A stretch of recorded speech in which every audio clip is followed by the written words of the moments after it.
We now have all the pieces we need to create any irregular shape.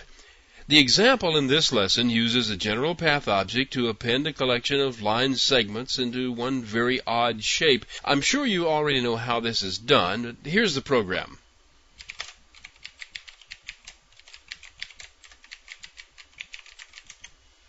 The GeneralPath object that is to hold the final irregular shape is stored in the variable named widget.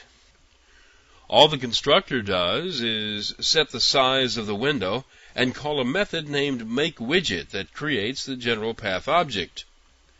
Here is the makeWidget method, and at the top of the makeWidget method is a creation of the GeneralPath object, which has its address stored here for convenience in a local reference.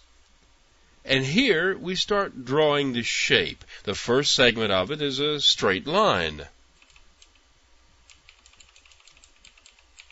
The second part of the figure is a cubic curve object. This curve picks up where the line left off and is appended to the GeneralPath. Now, it isn't absolutely necessary that the beginning of the curve match exactly with the end of the line, because the closePath method that will be called at the end would draw a line to connect them together into a shape anyway.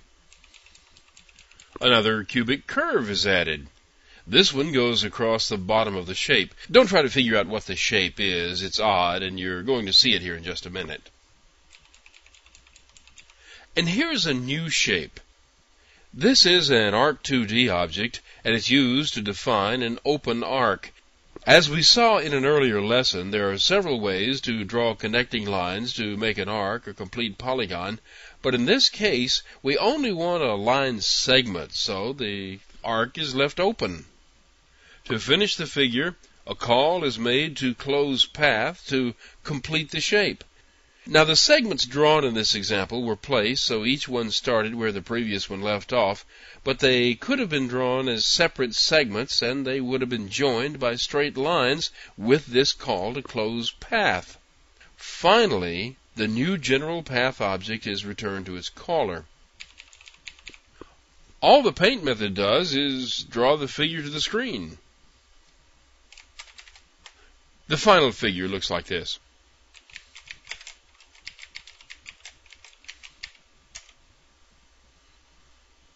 And here you have a very odd shape made up of lines, curves, and arcs. The whole thing is connected together, making a polygon that you can draw and fill. You can run it through an affine transform and scale it or stretch it out or anything else you would like to do to it. You can use this to draw just about anything you want. I've used this technique in several programs. I once used it to draw a logo for a corporation. Of course, they rejected my design. No matter how flexible the tool you use, you still have to have an eye for this sort of stuff. Oh well.